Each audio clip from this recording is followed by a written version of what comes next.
दोस्तों आप सब, मैं हूं आपका दोस्त विनय मिश्रा। इस वीडियो में हम रोटेशनल मोशन का पार्ट 2 डिस्कस करने वाले हैं। एक बहुत ही शानदार वीडियो होने वाला है, इसको लास्ट तक देखिएगा। बहुत सारे कंसेप्ट सिखाने वाला हूं इस एक वीडियो में। वन शॉट रिवीजन होने वाला है हम लोग का रोटेशनल मोशन का। जो मोस्ट कॉम्प्लेक्स टॉपिक होते हैं वो मैं यहाँ पे आपको बताऊंगा और उनको कैसे सॉल्व करना है, जल्दी से कैसे सॉल्व करना है। कॉम्पिटिशन एग्जाम में, जेई नीट में किस टाइप के क्वेश्चन आते हैं, सब कुछ आपको बताऊंगा। क्वेश्चन के फॉर्म में बताऊंगा, आपको हर एक चीज क्लियर हो जाएगी। तो चलिए स्टार्ट करते हैं बिना देरी के। सबसे पहला इस वीडियो का टॉपिक है हमारा इक्वेशन ऑफ मोशन। तो इक्वेशन ऑफ मोशन अपने को पता है, जैसा हम लोग काइनेमेटिक्स में पढ़े थे, v = u + at होता है, s = ut + ½ at² होता है, v² - u² = 2as होता है। वैसे ही रोटेशन मोशन में ये v क्या हो जाएगा हम लोग का, ओमेगा हो जाएगा। ये u क्या हो जाएगा, ओमेगा नॉट हो जाएगा। ये a क्या हो जाएगा, अल्फा हो जाएगा। और t क्या रहेगा, वो टाइम t ही रहेगा। ये चीज तो अपने को पता है। ये ओमेगा क्या है, एंगुलर वेलोसिटी है। ये final angular velocity, initial angular velocity, angular acceleration है। ये टाइम t है, ठीक है। ये चीज पता है। एंगुलर एक्सेलरेशन को हम लोग लीनियर एक्सेलरेशन अपॉन रेडियस लिख सकते हैं,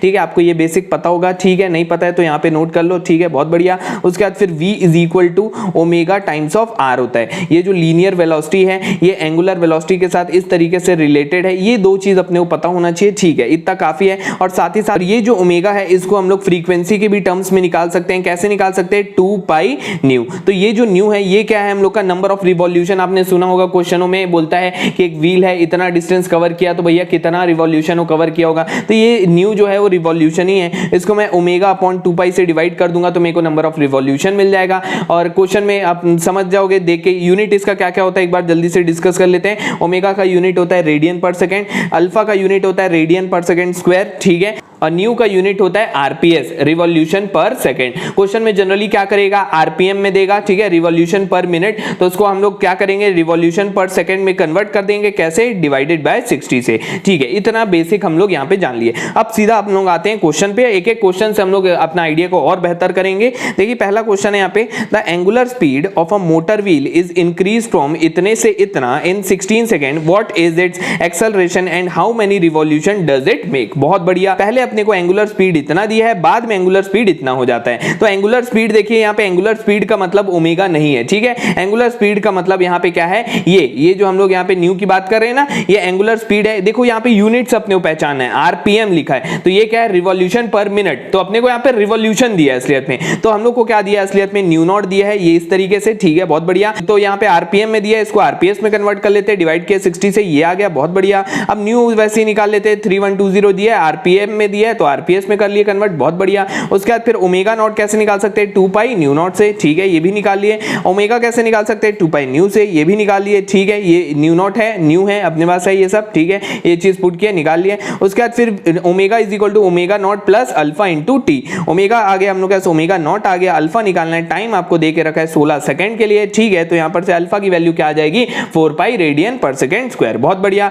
तो कैसे निकालेंगे नंबर ऑफ रिवॉल्यूशन, भाई बहुत सिंपल। सबसे पहले निकाल लो भैया वो कितना डिस्टेंस ट्रेवल किया है, कितना डिस्टेंस ट्रेवल किया होगा वो 16 सेकंड में। तो वो निकाल लेते हैं, omega naught T plus half alpha T square. Omega naught है हम लोग के पास, ओमेगा है, अल्फा है, टी है, सब कुछ पुट के यहाँ पे थीटा आ गया, ये रेडियन में आएगा, ठीक है। अब अपने को ये मिल गया कि कितना डिस्टेंस वो ट्रेवल किया है। तो अगर डिस्टेंस मिल गया है उसको अपन डिवाइड कर देंगे 2π के साथ। देखिए ये जो हम लोग निकाले थीटा, ये क्या है हम लोग का डिस्टेंस है, ठीक है। असलियत में ये कौन सा डिस्टेंस है हम लोग का, सर्कुलर डिस्टेंस, मतलब मैं बोल सकता हूं एंगल के फॉर्म में डिस्टेंस है, ठीक है। अब ये बताइए कि एक बार जब व्हील रोटेट करता है तो कितने एंगल वो कवर कर लेता है, भैया ऑब्वियस सी बात है 360। इसका मतलब पाई के टर्म्स में लिखेंगे, रेडियन में अपने को सॉल्व करना है तो इसका मतलब 2π। इसी को लिखते हैं, 360 को हम लोग 2π लिख सकते हैं। बहुत बढ़िया। तो यहाँ पर टोटल डिस्टेंस को जब 2π से आप डिवाइड मार दोगे तो भैया क्या आपको नंबर ऑफ रिवॉल्यूशन मिल जाएगा, बिल्कुल मिल जाएगा। भैया एक रिवॉल्यूशन में 360 डिग्री घूम जाता है, ये मेरा टोटल डिग्री है। आप ऐसा समझ सकते हो, ये पूरा क्या है, टोटल डिग्री इतना एक घूमा है। तो 360 डिग्री कितने बार घुमा होगा,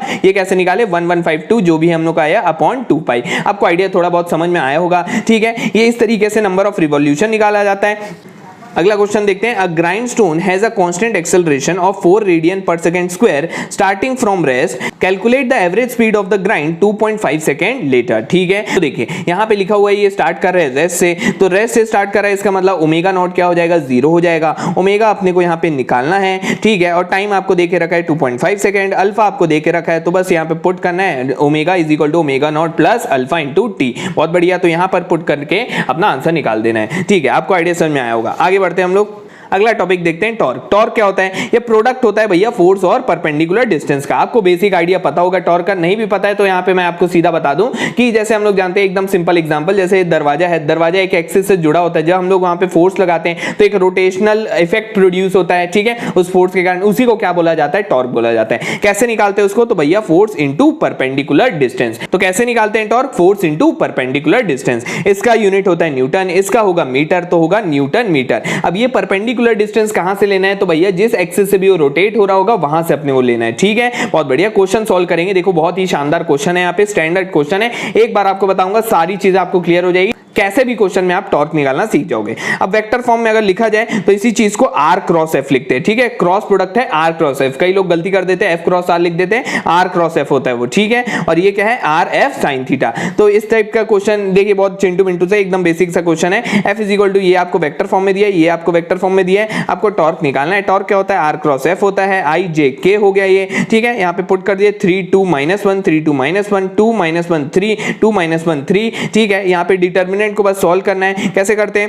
plus plus I times of ये और ये छुपा दो, ये इंटू ये माइनस ये इंटू ये आ जाएगा, ठीक है, बहुत बढ़िया। उसके बाद फिर माइनस जे टाइम्स ऑफ ये और ये छुपा दो, ये इंटू ये माइनस ये इंटू ये आ गया। प्लस के टाइम्स ऑफ क्या हो जाएगा? ये और ये छुपा दो, ये इंटू ये माइनस ये इंटू ये आ जाएगा हम लोग का टॉर्क, जो कि आपके सामने, ठीक है। ये वेक्टर फॉर्म में है, बहुत बढ़िया। अब उसके बाद फिर अपन देखते हैं कि ऐसे प्रैक्टिकल क्वेश्चन है, एप्लीकेशन वाले क्वेश्चन में कैसे हम लोग टॉर्क निकालेंगे। तो देखिए ये वाले क्वेश्चन में आपको क्या बोल रहा है? फोर्स निकालना है। ये आपको अरेंजमेंट दिया है, तो देखिए कुछ नहीं, आपको सबसे पहले देखना है कितने फोर्स लग रहे हैं, एक फोर्स, दो फोर्स, तीन फोर्स, ठीक है। एक एक के कारण अपने को टॉर्क निकालना है और उसको क्या करेंगे? बैलेंस मारेंगे, ठीक है। आपको आइडिया समझ में है? यहाँ पे हम लोग का रोटेशनल इक्विलिब्रियम, देखो जितने भी अभी हम लोग क्वेश्चन सॉल्व करेंगे उसमें क्या होगा? रोटेशनल इक्विलिब्रियम का यूज करना होगा। दो इक्विलिब्रियम होते हैं, एक होता है ट्रांसलेशनल इक्विलिब्रियम, एक होता है रोटेशनल इक्विलिब्रियम। तो यहाँ पे फिगर में ऐसा है कि ये जो सीसो है अभी ये इसी जगह पे ये घूम नहीं रहा है, तो घूम नहीं रहा है, और साथ ही साथ ये फोर्स लग रहा है लेकिन ये घूम नहीं रहा है। तो क्यों नहीं घूमेगा? क्योंकि वहां पे रोटेशनल इक्विलिब्रियम होगा। रोटेशनल इक्विलिब्रियम का मतलब यहां पे नेट टॉर्क कितना होगा? 0 होगा। एक रोटेशनल इक्विलिब्रियम होता है जिसका मतलब क्या?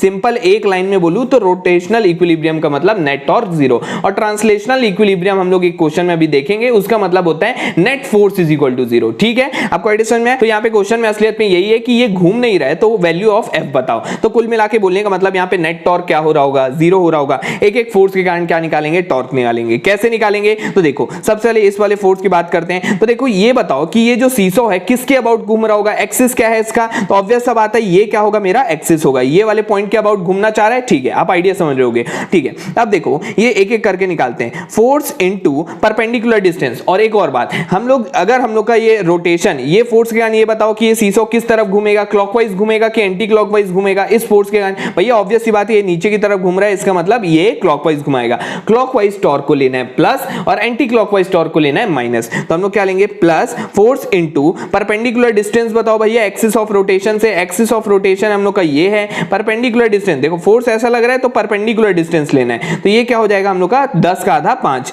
तो ये है हम लोग का 5 परपेंडिकुलर डिस्टेंस, तो फोर्स इनटू 5 हो गया, बहुत बढ़िया। और अगला फोर्स देखते हैं न्यूटन के लिए, 5 न्यूटन के लिए। ये आप बताओ कि ये क्लॉकवाइज घुमाएगा कि एंटी क्लॉकवाइज? भैया क्लॉकवाइज घुमाएगा, ठीक है। और साथ ही साथ force into perpendicular distance. Perpendicular distance कितना है भाई? देख लो यहां से एक्सिस ऑफ रोटेशन से 3 है तो यहां पे 3 लिख दिया। अब 10 न्यूटन की बारी, ये कैसा घुमाएगा? एंटी क्लॉकवाइज घुमाना चाहेगा तो माइनस लेंगे। Force into perpendicular distance axis of rotation से कितना होगा? 5 होगा, तो बहुत बढ़िया ये हो गया। इज इक्वल टू क्या कर दूंगा? 0 कर दूंगा, क्योंकि नेट टॉर्क क्या है भाई? 0 है, बहुत बढ़िया। तो 5f plus 15 minus 50 is equal to 0, तो ये हो जाएगा 5f इज इक्वल टू ये होगा 35, f इज इक्वल टू हो जाएगा 7 न्यूटन। आपको आइडिया समझ में आ गया होगा। अगला क्वेश्चन देखते हैं। यहाँ पे f का वैल्यू निकालना है, फिर से वही काम करना है अपने को, रोटेशनल इक्विलिब्रियम यहाँ पे मेंटेन करना है अपने को, ठीक है, आप आइडिया समझ रहे हो, बहुत बढ़िया। तो यहाँ पर सबसे पहले यहाँ पे दो फोर्स हैं, ठीक है। ये फोर्स देखो 30 डिग्री पे लग रहा है, तो सबसे पहले इसको रिजॉल्व मार दो, तो इस तरफ क्या आएगा हम लोग का? 6 sin 30, बहुत बढ़िया। और इस तरफ क्या आएगा हम लोग का? 6 cos 30, ठीक है। तो अब ये बताओ कि यहाँ पे टॉर्क, यहाँ पे 3 फोर्स आ गए अब, ठीक है, ये क्या इसके कारण कुछ टॉर्क लगेगा क्या भैया? ये तो एक्सिस के अलोंग है, एक्सिस के अलोंग कुछ भी टॉर्क लगा पाएगा क्या? नहीं लगा पाएगा। अपना जो ये एक्सिस के अपोजिट साइड में मतलब परपेंडिकुलर साइड में, तो जो फोर्स टॉर्क प्रोड्यूस करेगा सिर्फ उसी को लेना होगा। बहुत सिंपल सी बात है। तो फिर से ये जो एफ फोर्स है ये हम लोग को क्लॉकवाइज टॉर्क देगा कि एंटी क्लॉकवाइज? भैया ऐसा घुमाना चाह रहा है मतलब कि क्लॉकवाइज, ठीक है। तो force into perpendicular distance, axis of rotation क्या है भाई? तो देखो एक्सिस ऑफ रोटेशन ये है हम लोग का, ठीक है, ये हम लोग को दे के रखा है। ये एक्सिस ऑफ रोटेशन आप खुद ही सोच के देखो, ऐसा घुमाओगे तो ये इसके अबाउट घूमेगा, ठीक है। फोर्स इनटू परपेंडिकुलर डिस्टेंस क्या एक्सिस ऑफ रोटेशन से? ये है 16, 8 + 8 इज व्हाट? 16। बहुत बढ़िया। अब इस वाले फोर्स के कारण तो क्या है, ये भी कैसा घुमाएगा? हम लोग की कोशिश क्या रहेगी इसकी भी इस तरफ घुमाने की, तो +6 sin 30 इनटू यहां से यहां तक का डिस्टेंस क्या है भाई? 8 है। बहुत बढ़िया। 8 इज इक्वल टू क्या हो जाएगा?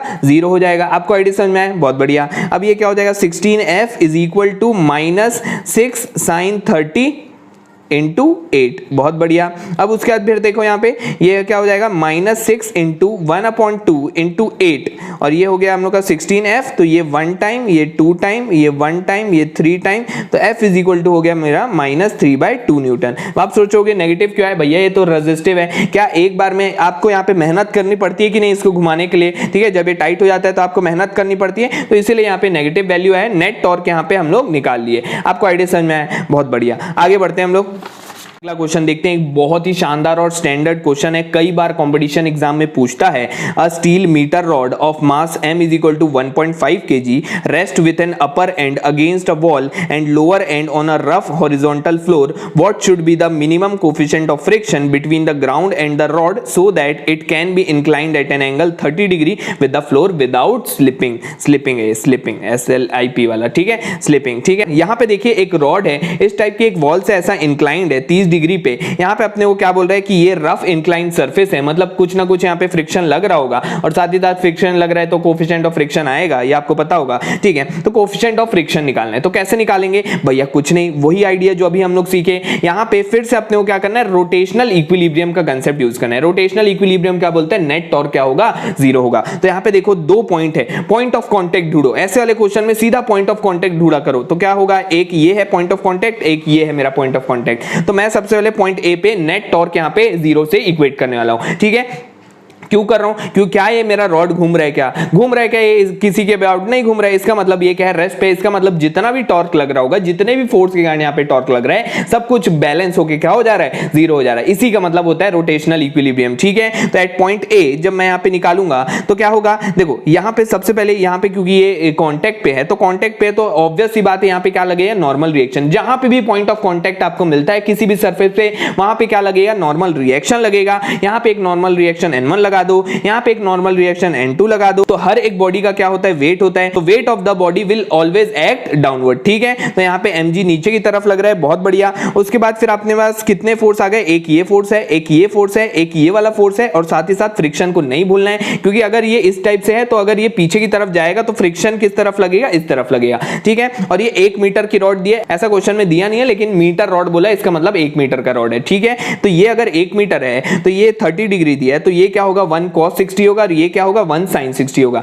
एट पॉइंट ए हम लोग क्या करेंगे? अब टॉर्क निकालेंगे। देखो पॉइंट ए के अबाउट में घुमा रहा हूं, पॉइंट ए के अबाउट इसको मैं घुमाना चाह रहा हूं, लेकिन घूम नहीं रहा है, अपने को पता है। तो पॉइंट ए के अबाउट ये वाला फोर्स है सबसे पहले, फोर्स इनटू परपेंडिकुलर डिस्टेंस। इस फोर्स का पॉइंट ए से डिस्टेंस कितना है भैया? 0 है। इसके कारण कुछ टॉर्क लगेगा क्या? नहीं लगेगा। ये हो गया 0। इस फोर्स के कारण कुछ टॉर्क लगेगा क्या? क्योंकि ये भी तो इसी पॉइंट पे एक्ट कर रहा है, तो इस फोर्स के कारण कुछ टॉर्क लगेगा क्या? नहीं लगेगा। तो ये भी हो गया 0, ठीक है, बहुत बढ़िया। उसके कारण देखते हैं अब, तो फोर्स इस तरफ लग रहा है, ठीक है। ये क्लॉकवाइज घुमाएगा कि एंटी क्लॉकवाइज घुमाएगा? ये एंटी क्लॉकवाइज घुमाएगा, इसलिए -N2 इंटू फोर्स इधर लग रहा है। परपेंडिकुलर डिस्टेंस देखना है। परपेंडिकुलर डिस्टेंस क्या? फोर्स इधर लग रहा है, परपेंडिकुलर डिस्टेंस क्या हो जाएगा? देखो ये वाला, ठीक है। ये परपेंडिकुलर डिस्टेंस कहां से?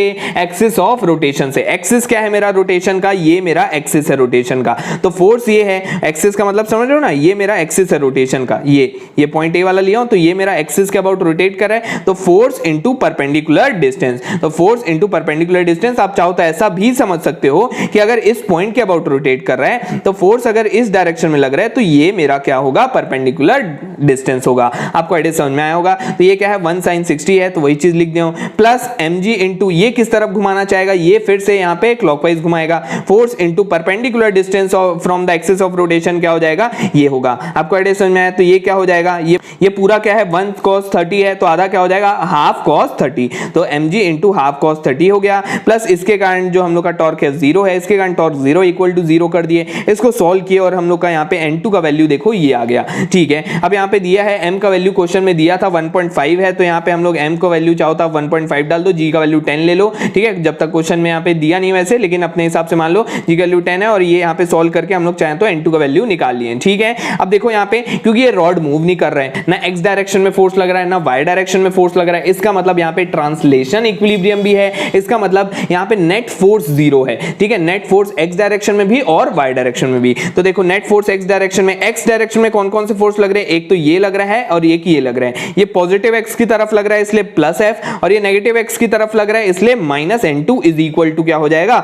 0 हो जाएगा। तो f इज इक्वल टू क्या हो गया n2 हो गया। ठीक है, तो f को मैं क्या लिख सकता हूं mu times of normal reaction, इस पॉइंट पे नॉर्मल रिएक्शन क्या है भैया म्यू टाइम्स ऑफ n1। ठीक है, इज इक्वल टू n2 लिख दिया, n2 का वैल्यू हम लोग यहां पर से निकाल लिए हैं। ठीक है, ये अपने पास आ गया, n1 का वैल्यू अगर निकाल ले तो म्यू आ जाएगा अपने पास। n1 का वैल्यू कैसे निकालेंगे भैया, जैसे नेट फोर्स x डायरेक्शन में 0 है वैसे y डायरेक्शन में भी तो 0 होगा ना, तो वैसे यहां पे लिख दिए हैं। y डायरेक्शन में ये वाला लग रहा है और ये वाला लग रहा है, ये प्लस y डायरेक्शन में लग रहा है n1 तो इसलिए प्लस लिए, ये mg माइनस डायरेक्शन में लग रहा है माइनस y डायरेक्शन में इसलिए माइनस लिए, n1 minus mg is equal to 0, तो n1 का वैल्यू आ गया हम लोग का, m कितना दिया था हम लोग को 1.5, तो g को 10 ले लिया तो n आ गया हम लोग का 15 न्यूटन, n1 आ गया 15 न्यूटन, यहाँ पे पुट किए और म्यू का वैल्यू निकालिए। आपको आइडिया समझ में आया होगा, बहुत बढ़िया। अगला क्वेश्चन देखते हैं, अ क्यूबिकल ब्लॉक जिसका मास है भैया m, एज यहाँ पे दिया हुआ है इसका a, ठीक है, ये नीचे की तरफ जा रहा है on a rough inclined plane. ठीक है, थीटा एंगल पे इंक्लाइंड है, यूनिफॉर्म स्पीड से जा रहा है। ठीक है, find the torque of the normal force, यहाँ पे टॉर्क निकालना है अपने को इस नॉर्मल रिएक्शन के कारण। ठीक है, ये आपको दिया नहीं है ना फिगर, ये आपको सिर्फ एक मास दिया है और कुछ नहीं दिया है, ये अपने को पता है, ये मैं आपसे एक्सपेक्ट कर रहा हूं कि आपने लॉज ऑफ मोशन थोड़ा बहुत पढ़ा होगा। इस तरफ mg लगता है, ये अगर एंगल थीटा है तो इस तरफ mg sin थीटा और इस तरफ mg cos थीटा, और ऊपर की तरफ लगता है नॉर्मल रिएक्शन। ये आपसे एक्सपेक्ट कर रहा हूं मैं कि आपको इतना बेसिक पता होगा। ठीक है, और ये क्योंकि नीचे की तरफ जा रहा है तो यहाँ पे फ्रिक्शन फोर्स ऊपर की तरफ लगेगा। ठीक है, इतना चीज समझ गए, बहुत बढ़िया। तो अब यहाँ पे बोल रहा है कि नेट टॉर्क निकालना है बाय नॉर्मल रिएक्शन। ठीक है, ये यहाँ पे क्या बोला है, ये ब्लॉक क्या है रफ इंक्लाइंड प्लेन पे रखा है। ठीक है, तो यहाँ पर से अगर मैं देखूं तो mg sin थीटा किसको बैलेंस कर रहा है भैया, f को बैलेंस कर रहा है, ये चीज लिख दिए। n किसको बैलेंस कर रहा है भैया, mg cos थीटा को बैलेंस कर रहा है, ये चीज लिख दिए, बहुत बढ़िया। टॉर्क निकालना है नॉर्मल रिएक्शन के कारण, तो बहुत सिंपल है भैया, नॉर्मल रिएक्शन मतलब इस वाले पॉइंट के कारण आपको टॉर्क निकालना है। तो भैया इस वाले फोर्स के कारण कितना हो जाएगा, टॉर्क 0 हो जाएगा, क्योंकि भैया इस जगह से इसका परपेंडिकुलर डिस्टेंस है क्या, कुछ नहीं है। इस वाले फोर्स का इस जगह से कुछ परपेंडिकुलर डिस्टेंस है क्या, नहीं है। ठीक है, इस वाले फोर्स का है क्या, नहीं है। इस वाले फोर्स का है क्या, नहीं है। सिर्फ किसका है, इसका है भाई। क्यों है, क्योंकि ये जो फोर्स लग रहा है वो यहाँ पे लग रहा है इस डायरेक्शन में, ये मेरा फोर्स परपेंडिकुलर डिस्टेंस क्या हो जाएगा, ये सेंटर से लेके ये आप देख रहे होगे, ये सेंटर से लेके ये, तो force into perpendicular distance is what, ये पूरा अगर a है तो आधा क्या हो जाएगा a/2, इतना टॉर्क लग रहा होगा। तो फोर्स इनटू परपेंडिकुलर डिस्टेंस, ये फोर्स क्या है, फ्रिक्शनल फोर्स है। फ्रिक्शन फोर्स यहाँ पे निकाल लिए, mg sin theta into a/2, ये हो जाएगा हम लोग का correct answer for this question. बहुत बढ़िया, आगे बढ़ते हैं।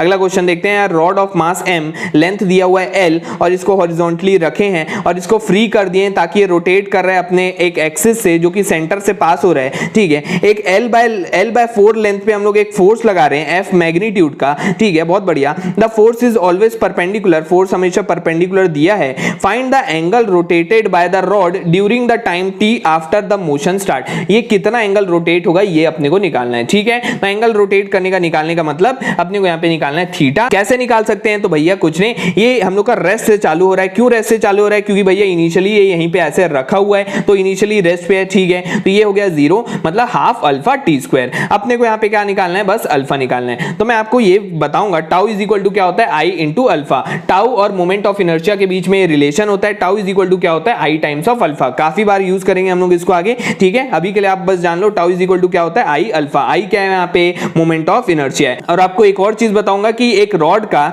एक ऐसी एक्सिस जो कि सेंटर से पास हो रही हो उसका मोमेंट ऑफ इनर्शिया होता है 1/12 ml²। ये मोमेंट ऑफ इनर्शिया होता है, ठीक है। अभी के लिए बस आप जान लो, ठीक है। तो टाउ इज इक्वल टू क्या हो गया, आई अल्फा हो गया, ठीक है, बहुत बढ़िया। तो फोर्स इंटू ये टॉर्क, अभी हम लोग क्या जानते हैं, फोर्स इंटू परपेंडिकुलर डिस्टेंस, तो इसके कारण force into perpendicular distance is what, L/4। ये हो गया। आई कितना है हम लोग का 1/12 ml² है, अल्फा यहाँ पे लिख दिए, यहां पर से अल्फा का वैल्यू निकालिए और यहां पे जाके पुट कर दिए, हम लोग का आंसर हम लोग के पास आ गया, ठीक है। आइडिया समझ में आया। अगला क्वेश्चन देखते हैं। क्वेश्चन देखते हैं, एक बहुत ही स्टैंडर्ड, एक बहुत ही शानदार क्वेश्चन है। अ यूनिफॉर्म लैडर, एक लैडर, मैं आपको सीधा क्वेश्चन एक्सप्लेन कर देता हूं, आप यहां चाहो तो रीड कर सकते हो। देखो एक लैडर है, 10 मीटर का लैडर यहां पे दिया है, बिल्कुल वैसा सिनेरियो है जैसा अभी मीटर रॉड के लिए किए थे थोड़ी देर पहले। एक लैडर यहां पे वॉल के अगेंस्ट ऐसा रखा हुआ है, ये वाला सरफेस जो है ये रफ सरफेस दिया है, मतलब यहां पे फ्रिक्शन होगा, तो ये रॉड कोशिश ये करेगा कि इधर गिरना चाहे तो ये रॉड इधर जाएगा तो फ्रिक्शन इस तरफ लगेगा, F लगा दिया मैं यहाँ पे पॉइंट ऑफ कांटेक्ट देखो, यहाँ पे नॉर्मल रिएक्शन लगा दिया N1 और ये N2, बहुत बढ़िया। अब इस रॉड का यहाँ पे मास होगा कुछ, यहाँ पे दिया है 16 किलो का रॉड है, तो यहाँ पे 16 किलो यहाँ पे नीचे की तरफ वेट लगेगा सेंटर पे, ये भी चीज समझ गए। एक इलेक्ट्रीशियन यहाँ पे 8 मीटर पे खड़ा हुआ है, ठीक है, ये 8 मीटर पे यहाँ पे इलेक्ट्रीशियन जिसका वेट यहाँ पे 60 kg दिया हुआ है, ये यहाँ पे खड़ा हुआ है, तो 60 G यहाँ पे mg यहाँ पे भी लगेगा, ठीक है। एक और फोर्स यहाँ पे आ गया बस, और ये 10 मीटर का रॉड है, तो ये 30 डिग्री दिया है, तो ये 10 cos 30 और ये 10 sin 30, ये क्वेश्चन में लिखा हुआ है। अपने को यहाँ पे कोफिशिएंट ऑफ फ्रिक्शन निकालना है, ठीक है। आप आइडिया समझिए। अब देखो फिर से वही अप्रोच, अपन क्या करेंगे, पॉइंट ए पे और पॉइंट बी पे क्या करेंगे, नेट टॉर्क को 0 मार देंगे। क्यों करेंगे, रोटेशनल इक्विलिब्रियम यहाँ पे मेंटेन करना है, बहुत बढ़िया। तो देखो यहाँ पे इस वाले पॉइंट पे ए पे कौन कौन से फोर्स के कारण नेट टॉर्क आने वाला है, क्या इसके कारण आएगा, नहीं आएगा, क्या इसके कारण आएगा, नहीं आएगा, क्योंकि भैया परपेंडिकुलर डिस्टेंस है, क्या कुछ नहीं है। इसके कारण आएगा, बिल्कुल आएगा, इसके कारण आएगा, बिल्कुल आएगा, इसके कारण आएगा, बिल्कुल आएगा। तो देखो सबसे पहले इससे चालू करते हैं, तो ये किस तरफ घुमाएगा, एंटी क्लॉकवाइज घुमाएगा, इसलिए -N2 into force into perpendicular distance. Perpendicular distance क्या है, ये है मेरा, ठीक है। तो force into perpendicular distance plus यहाँ पे इसके कारण अब देखते हैं, तो फोर्स हम लोग का इस तरफ लग रहा है, इसका परपेंडिकुलर डिस्टेंस यहाँ पर से एक्सिस ऑफ रोटेशन से कितना है, ये डिस्टेंस हम लोग का कितना दिया है, ये हम लोग का 8 है, तो ये कितना हो जाएगा, ये 8 है ना, ये हम लोग का 8 मीटर पे खड़ा है, तो ये क्या हो जाएगा हम लोग का 8 cos 30 और ये क्या हो जाएगा 8 sin 30। तो ये वही चीज लिखा है। फोर्स अगर हम लोग का ऐसा है तो परपेंडिकुलर डिस्टेंस क्या हो जाएगा, ये हो जाएगा। तो क्या लेंगे परपेंडिकुलर डिस्टेंस 8 cos 30, बहुत बढ़िया। और ये वेट ऑफ द लैडर के कारण जो है फोर्स नीचे की तरफ लग रहा है, फोर्स इंटू परपेंडिकुलर डिस्टेंस क्या होगा, ये होगा। तो ये कितना है हम लोग का, ये 10 cos 30 है, तो इसका हम लोग को आधा करना होगा, तो 10/2, ये by 2 होगा ना, ये 10/2 cos 30, ठीक है। आप आइडिया समझ गए, इक्वेशन समझ गए, इज इक्वल टू 0। देखो अपने को सिर्फ आइडिया समझना है, मैं यहाँ पे कैलकुलेट आपको करके नहीं दिखा रहा हूँ, आप चाहो तो यहाँ पे कैलकुलेट करके देख सकते हो, यही आएगा, ठीक है, बहुत बढ़िया। ये क्या, फोर्स इधर, परपेंडिकुलर डिस्टेंस कितना, इतना, तो ये कितना है भैया 10 cos 30 का आधा, तो वही चीज की N2 का वैल्यू निकालिए। अपने को यहाँ पे म्यू निकालना है। अब अपन किसका यूज करेंगे, एक बार रोटेशनल इक्विलिब्रियम को एक पॉइंट पे कहीं पे 0 करा। देखो यहाँ पे मैं पॉइंट ए के अबाउट नेट टॉर्क 0 क्यों किया, पॉइंट बी के अबाउट क्यों नहीं किया,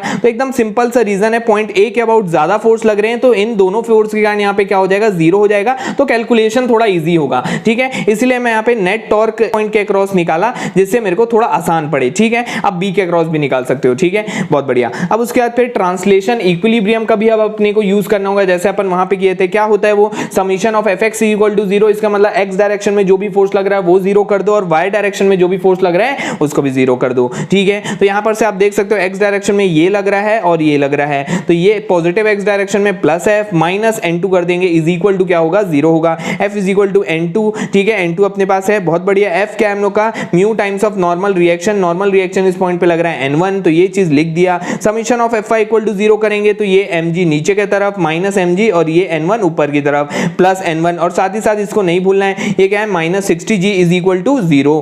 तो N1 यहां पर से क्या आ जाएगा, इसको सॉल्व करेंगे तो 760 न्यूटन, N1 आ गया, N2 आया, यहां पर से पुट करोगे म्यू आ जाएगा। आपको आइडिया समझ में आया, बहुत बढ़िया। आगे बढ़ते हैं हम लोग, अगला टॉपिक देखते हैं, एंगुलर मोमेंटम। तो एंगुलर मोमेंटम क्या होता है भैया, कुछ नहीं, ये तो अपने को पता है, linear momentum into radial distance, तो mv इनटू r, ठीक है, आपको पता होगा, डेफिनेशन अपने को पढ़ने की जरूरत नहीं है, ठीक है। mv r हो गया, बहुत बढ़िया। और चाहो तो इसको वेक्टर फॉर्म में इसको भी लिख सकते हैं हम लोग, l इज इक्वल टू क्या होता है, r क्रॉस p होता है, ये भी चाहो तो आप लिख सकते हो, r क्रॉस p मतलब rp sin थीटा, ऐसा भी हम लोग रिप्रेजेंट कर सकते हैं वेक्टर फॉर्म में, ठीक है, बहुत बढ़िया। और एक और रिलेशन होता है टॉर्क और एंगुलर मोमेंटम के बीच में, तो ये आपको याद रखना है, टाउ इज इक्वल टू क्या होता है, डिफरेंशिएशन ऑफ एंगुलर मोमेंटम। ठीक है, ये भी चीज समझ गए। ये जो एंगुलर मोमेंटम है ये मैक्सिमम कहां पे लगेगा, जहां पे भैया एंगल क्या हो 90 डिग्री हो, sin 90 क्या हो जाएगा यहाँ पे 1 हो जाएगा, तो मैक्सिमम टॉर्क कितना होगा आरपी होगा। ठीक है, वही चीज यहाँ पे लिखा है। अगला टॉपिक देखते हैं मोमेंट ऑफ इनर्शिया। तो जैसा हम लोग जानते हैं इनर्शिया क्या होता है, इनर्शिया बहुत सिंपल सा एग्जांपल है, एक कार में आप बैठे हो और वो अगर सडन टर्न मारी तो अपन फेंकाते हैं दूसरी तरफ, ये इनर्शिया होता है। ठीक है, मतलब रेजिस्ट होता है चेंज, मतलब ये जो चेंज है हम लोग का मोशन चेंज हुआ, डायरेक्शन यहाँ पे हम लोग बदले तो हम लोग के मोशन में फर्क आ गया, रेजिस्ट मारा उसको। ठीक है, वैसे रोटेशन मोशन होगा तो वहां पे भी बॉडी की टेंडेंसी यही होगी कि रेजिस्ट करे अपने मोशन के चेंज को, तो उसी को हम लोग क्या बोलते हैं, मोमेंट ऑफ इनर्शिया बोलते हैं। ये कैसे निकाला जाता है, I is equal to mr² से, आपको पता होगा। ठीक है, और कौन कौन फैक्टर इसको अफेक्ट करते हैं, मास और यहाँ पे रेडियस और साथ ही साथ यहाँ पे एक्सिस ऑफ रोटेशन, मैं कहां से घुमा रहा हूं उसको, उस पे यहाँ पे डिपेंड करता है। और जितना बड़ा होगा उतना यहाँ पे मोमेंट ऑफ इनर्शिया होगा, जितना छोटा होगा उतना कम मोमेंट ऑफ इनर्शिया होगा। ठीक है, रोटेशनल काइनेटिक एनर्जी कितना होता है, तो जैसा हाफ mv² पढ़ते थे, रोटेशनल काइनेटिक एनर्जी क्या होता है, हाफ I ω²। ठीक है, वो जो m है ये मोमेंट ऑफ इनर्शिया के इक्विवेलेंट है, और वो जो वेलोसिटी था लीनियर वेलोसिटी यहाँ पे एंगुलर वेलोसिटी से रिप्लेस हो गया है। ठीक है, आपको आइडिया समझ में है, बहुत बढ़िया। आगे बढ़ते हैं हम लोग, आगे बढ़ते हैं, रेडियस ऑफ गायरेशन देख लेते हैं। तो यहाँ पे एक बॉडी है, जितने भी पार्टिकल का वहां पे हम लोग रेडियस लेंगे, जितने भी पार्टिकल उन सब का यहाँ पे क्या करना है, रूट मीन स्क्वायर कर देना है, और कुछ नहीं, यहाँ पे रूट लिए हैं और मीन लिए हैं और स्क्वायर किए हैं। इसका मतलब कुल मिला के अपने को जब रेडियस ऑफ गायरेशन निकालना होगा अपन क्या करेंगे, इसका यूज नहीं करेंगे, स्कूल एग्जाम वगैरह में अपन देखते थे। अपन क्या करेंगे, मोमेंट ऑफ इनर्शिया निकाले और net mass of the body into k² कर देंगे, mk²। जो भी मोमेंट ऑफ इनर्शिया निकाले उसको mk² से इक्वेट करेंगे। m क्या होगा, नेट मास होगा बॉडी का, तो यहां पर से जो k का वैल्यू निकल के आएगा वही क्या होगा, रेडियस ऑफ गायरेशन। ठीक है, ये जो k है आरएमएस डिस्टेंस है और कुछ नहीं, आरएमएस मतलब root mean square distance of the particle.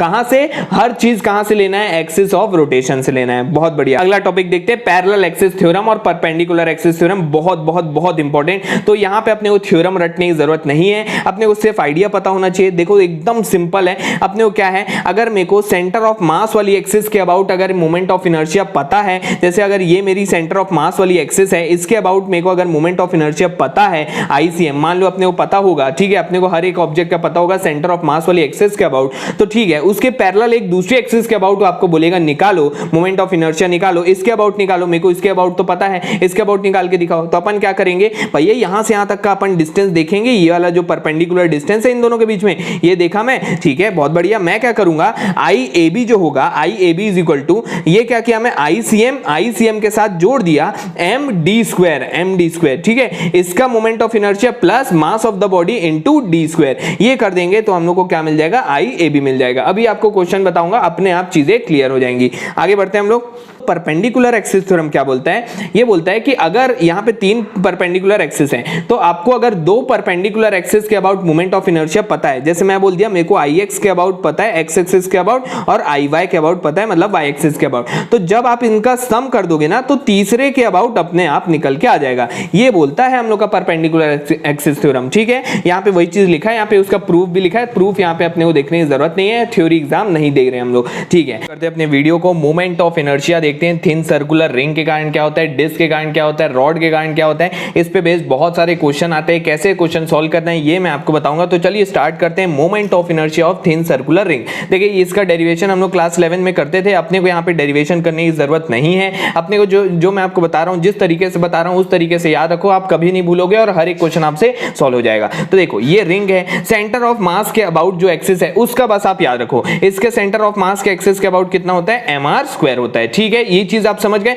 इसको बस आपको याद रखना है। अब उसके बाद एक ऐसी एक्सिस के कारण निकालना है जो कि इसके पैरेलल है। ठीक है, इस तरीके से। तो ये अगर पैरेलल है, ठीक है, तो आप ये खुद ही बताओ, ये अगर इसका रेडियस r है, इसका मास अगर m है इस रिंग का, तो हम लोग क्या लगा सकते हैं, पैरेलल एक्सिस थ्योरम लगा सकते हैं। पैरेलल एक्सिस थ्योरम क्या बोलता है भैया, अगर आपको एक दूसरी एक्सिस के कारण निकालना है जो कि क्या है, पैरेलल है, किसके पैरेलल है, सेंटर ऑफ मास वाली एक्सिस के, तो अपन कैसे निकाल सकते हैं, I is equal to, I इसको मैं बोल देता हूं y dash is equal to centre of mass के अबाउट जो भी होगा ICM प्लस mr² कर देंगे, प्लस mr²। तो ICM कितना है भाई, अभी आपको बताया, इसको बस आप याद रखो। तो mr² ये हो जाएगा mr² प्लस mr², कितना हो गया ये 2mr²। बहुत बढ़िया, ये आ गया हम लोग का 2mr²। तो अबाउट अगर टेंजेंट निकालने बोलता है तो ये देखो, ये लास्ट में लिखा है 2mr²। ठीक है, अब ये बोलता है कि अबाउट डायमीटर बताओ, तो अबाउट डायमीटर कैसे निकालेंगे भैया, इस बार परपेंडिकुलर एक्सिस थ्योरम लगाएंगे। कैसे करेंगे उसको, तो देखो ये मेरी दो एक्सिस हो गई, ये एक सेंटर ऑफ मास वाली एक्सिस है, यहाँ पे मैं दो डायमीटर लिया हूं। क्यों? क्योंकि अपने को यहाँ पे दो परपेंडिकुलर एक्सिस दिए, तो एक में डायमीटर ऐसे ले लिया, एक में डायमीटर ऐसे ले लिया, ठीक है। और ये जो है मेरा तीसरा एक्सिस बोल दिया, जो कि मैं बोल देता हूं ये z एक्सिस है, ये x एक्सिस है और ये y एक्सिस है। तो हम लोग क्या जानते हैं, परपेंडिकुलर एक्सिस थ्योरम क्या बोलता है, iz is to I X plus I Y. ये iz क्या हो गया मेरा, ICM वाला, तो ICM वाला मतलब mr स्क्वायर हो गया ये, ठीक है। ये चीज अपने को पता है। अब ये क्या है, डायमीटर के अलोंग जो एक्सिस है, ये भी क्या है मेरा डायमीटर के अलोंग जो एक्सिस है, तो ये ID प्लस ID लिख देता हूं, डायमीटर के अलोंग एक्सिस प्लस डायमीटर के अलोंग एक्सिस, तो ये हो जाएगा 2ID, ठीक है, mr स्क्वायर। तो यहां पर से ID इज इक्वल टू क्या हो जाएगा, हाफ mr स्क्वायर। आपको आइडिया समझ में आया होगा किस तरीके से हम लोग निकाले। तीन ही चीज आपको याद रखना है, सेंटर ऑफ मास के अबाउट क्या होता है, mr स्क्वायर होता है, टेंजेंट के अबाउट क्या होता है, बस सिंपली अपने को पैरेलल एक्सिस थ्योरम लगा देना है। और डायमीटर के अलोंग कैसे निकालेंगे, तो वो परपेंडिकुलर एक्सिस थ्योरम से। कैसे, iz is equal to I X plus I Y, इस तरीके सॉल्व किए। ये आ गया हम लोग का डायमीटर के अक्रॉस। फिर से mr स्क्वायर 2mr स्क्वायर और यहाँ पे आया हाफ mr स्क्वायर। रटना नहीं है, सिर्फ और सिर्फ कंसेप्ट से सिर्फ एक चीज याद रखना है, ये याद रखना है, टेंजेंट के अबाउट पैरेलल एक्सिस लगा के निकालेंगे और डायमीटर के अबाउट परपेंडिकुलर एक्सिस लगाएंगे, ठीक है, बहुत बढ़िया। अगला देखते हैं हम लोग moment of inertia of circular disc. तो यहाँ पे ये सर्कुलर डिस्क है, डिस्क आप समझ रहोगे, बीच में सॉलिड होगा, वहां पे कुछ भी खोखला नहीं होगा, ठीक है। इसका मास फिर से m है, रेडियस फिर से r है, इसका सेंटर ऑफ मास के अबाउट होता है हाफ mr स्क्वायर, ठीक है, बहुत बढ़िया। अब टेंजेंट के अबाउट निकालेंगे तो फिर वही चीज, ये अगर रेडियस r है हम लोग का, ये मास m है, तो टेंजेंट के अबाउट i y डैश इसको लिख देते हैं is equal to ICM plus क्या लिखेंगे, mr स्क्वायर लिखेंगे, बहुत बढ़िया। तो ICM कितना है यहाँ पे, हाफ mr स्क्वायर है, half mr square plus mr square कर देंगे, इसका 1/2 mr square plus mr square, इसको सॉल्व करोगे तो क्या आ जाएगा 3/2 mr स्क्वायर, बहुत बढ़िया। तो देखो यहाँ पे टेंजेंट के अबाउट लिखा हुआ है 3/2 mr स्क्वायर, ठीक है। और डायमीटर के अक्रॉस सेम वैसे निकालना है, क्या करेंगे, ICM इसको हम लोग z एक्सिस ले लेते हैं, ये जो सेंटर ऑफ मास के अबाउट है इसको z एक्सिस ले लिया, IZ is equal to IX plus IY। तो यहाँ पे दो डायमीटर ले लिया, ID प्लस ID लिख दूंगा तो क्या हो जाएगा 2ID हो जाएगा। तो जो सेंटर ऑफ मास के अबाउट है जस्ट उसका आधा कर दो, सेंटर ऑफ मास के अबाउट क्या है, हाफ mr स्क्वायर है, तो इसका आधा क्या हो जाएगा 1/4 mr स्क्वायर। तो ये तीन आपको याद रखना है, आप समझ गए होगे, ठीक है। अब एक और अगला देखते हैं, moment of inertia of uniform thin rod. तो इसको कैसे किया जाए, देखो बहुत सिंपल, इसके जो सेंटर ऑफ मास के अबाउट अपने को याद रखना है 1/12 ml स्क्वायर, 1/12 ml स्क्वायर, ये अपने को याद रखना है। अबाउट टेंजेंट क्या होगा, कैसे निकालेंगे, ये अगर मेरा टेंजेंट है तो फिर से वही काम करना है अपने को, 1/12 ml स्क्वायर प्लस हम लोग क्या कर देंगे m l/2 का स्क्वायर। l/2 क्यों किया भैया, यहां से यहां तक का डिस्टेंस क्या है, l/2 है, ठीक है। तो m l/2 का होल स्क्वायर, तो 1/12 ml square plus m l square by 4, इसका एलसीएम लेके सोल्व करेंगे तो 12, 1 प्लस ये क्या हो जाएगा हम लोग का, ये हो जाएगा 3 टाइम, तो ये ml स्क्वायर, तो 1 plus 3 is 4, 4/12 is what, 4/12 is 1/3, तो 1/3 ml स्क्वायर होता है इसके टेंजेंट के अबाउट। ये आप समझ गए होगे, 1/12 ml स्क्वायर याद रखना है, टेंजेंट के अबाउट तुरंत पैरेलल एक्सिस थ्योरम निकाल के लगा सकते हैं, तो ये क्या हो जाएगा 1/3 ml स्क्वायर, बहुत बढ़िया। अब हम लोग बात करते हैं क्वेश्चन पे, उसके पहले एक और चीज आपको बता दूं, स्क्वायर और रेक्टेंगल के लिए। तो रेक्टेंगल के लिए बताता हूं, स्क्वायर अपने आप क्लियर हो जाएगा। देखो रेक्टेंगल है, अगर इसका लेंथ L है और अगर ब्रेथ क्या है B है, तो इसका जो सेंटर ऑफ मास के अबाउट होता है वो आपको बस याद रखना है 1/12 m a square plus b square, 1/12 ml square के ही जैसा है, 1/12 m a square plus b square. और अगर मैं इसको स्क्वायर कर दूं तो साइड पूरे इक्वल हो जाएंगे, तो a square plus a square क्या हो जाएगा 2a स्क्वायर हो जाएगा, 2 से ये 12 कैंसिल हो जाएगा, तो उस केस में 1/6 m a स्क्वायर हो जाएगा। तो ये स्क्वायर का ये होता है और रेक्टेंगल का ये होता है, ये बस आप याद रखना। अब अपने से क्वेश्चन बन जाएगा। अब अपन सीधा क्वेश्चन देखते हैं। तो पहला क्वेश्चन आपके सामने ये है, अपने को मोमेंट ऑफ इनर्शिया निकालना है इस वाली एक्सिस के अबाउट, ठीक है। I इज इक्वल टू, देखो क्या कर रहे हैं हम लोग, इस वाले मास का इस वाली एक्सिस से परपेंडिकुलर डिस्टेंस है क्या, कुछ नहीं है, तो m इंटू 0 का स्क्वायर। अब इस वाले मास का इस वाली एक्सिस से जो परपेंडिकुलर डिस्टेंस है वो कितना है, यहाँ पे आप देख सकते हो m a स्क्वायर, ठीक है, a है तो m into a square plus m into इस वाली एक्सिस का, ये वाले मास का इस वाली एक्सिस से जो डिस्टेंस है कितना है, ये है। तो ये कैसे निकाल सकते हैं हम लोग, बहुत सिंपल, m है, ये हम लोग का क्या है, ये पूरा a है, तो ये आधा कितना हो जाएगा, a/2 हो जाएगा, तो m इंटू a/2 का होल स्क्वायर। इसको बस सॉल्व कर देना, आपका आंसर आपके सामने होगा, ठीक है, बहुत बढ़िया। अगर आपको रेडियस ऑफ गायरेशन निकालने बोला तो कैसे निकालेंगे, मैं आपको बताया था, जो भी आपका मोमेंट ऑफ इनर्शिया आया है उसको net mass into k square कर दो। नेट मास कितना है, m 3m into k square is equal to जो भी आपका मोमेंट ऑफ इनर्शिया आया है ये हम लोग लिख दिए, तो यहां पर से k का वैल्यू निकालेंगे तो ये आ जाएगा। आप आइडिया समझ गए होंगे। अगला देखते हैं, अगला मोमेंट ऑफ इनर्शिया आपको यहां पे निकालना है, यहां पे I1 एक्सिस के अबाउट भी निकालना है और और I2 एक्सिस के अबाउट भी निकालना है। ठीक है, बहुत बढ़िया। सबसे पहले I1 एक्सिस के अबाउट निकालते हैं। तो देखो इस वाले मास का इस वाली एक्सिस से कोई परपेंडिकुलर डिस्टेंस है क्या?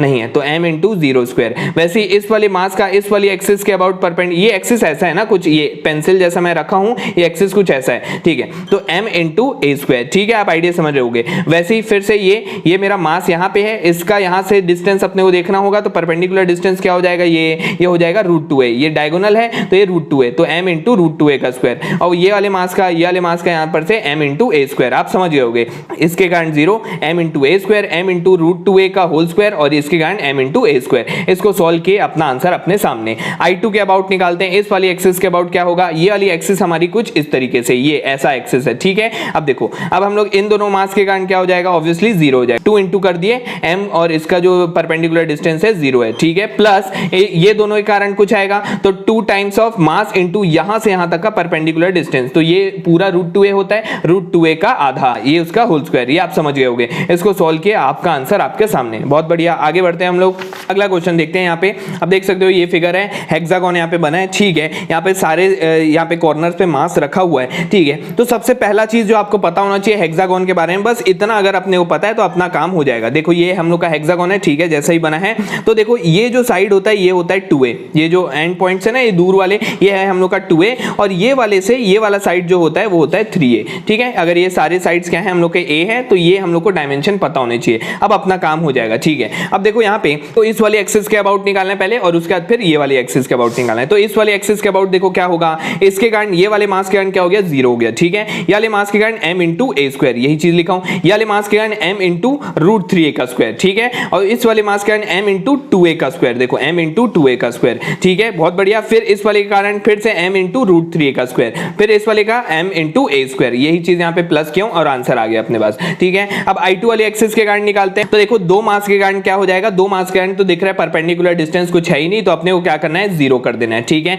उसके बाद फिर देखो दो मास ऐसे हैं, ये वाला मास √3a डिस्टेंस पे है, और ये वाला भी मास क्या है? √3a डिस्टेंस पे। ठीक है, ये दोनों मास √3a डिस्टेंस पे है, तो अपन क्या किए, ये एक इसके लिए और एक इसके लिए, m इंटू √3a का स्क्वायर, m इंटू √3a का स्क्वायर, और एक मास जो है वो क्या है? 2a डिस्टेंस पे, तो m इंटू 2a का होल स्क्वायर। बहुत बढ़िया, तो ये आ गया हम लोग का I2। ठीक है, समझ गए होंगे। क्वेश्चन देखते हैं। ये इस टाइप का कुछ अरेंजमेंट है, ये सारे के सारे यहाँ पे दे के रखा है। रिंग है जिसका मास m है, ये रेडियस इनका सबका r है। अपने को यहाँ पे मोमेंट ऑफ इनर्शिया निकालना है इस वाली एक्सिस के अबाउट, जहाँ पे ये I लिखा है। ठीक है, कैसे इसको कर सकते हैं? देखिए, सबसे पहले हम लोग मोमेंट ऑफ इनर्शिया, ये दो रिंग जो आपको दिख रहे हैं, ये बिल्कुल देखो सेंटर से पास हो रहा है, तो इनका तो कोई दिक्कत नहीं। अपन क्या करेंगे, ये दो के कारण 2 इंटू इनका सेंटर ऑफ मास के अबाउट क्या होता है? रिंग का सेंटर ऑफ मास के अबाउट मोमेंट ऑफ इनर्शिया क्या होता है भाई? mr² होता है। तो ये दो के कारण 2 इंटू mr² हो गया। अब इन दोनों के कारण थोड़ा अपने को मेहनत करनी होगी, तो इन दोनों के कारण क्या करना है अपने को? ये वाली एक्सिस के अबाउट निकालना है। देखो ये वाली एक्सिस के अबाउट निकालना है, लेकिन अपने को पता कहां का होता है भैया? सेंटर ऑफ मास का।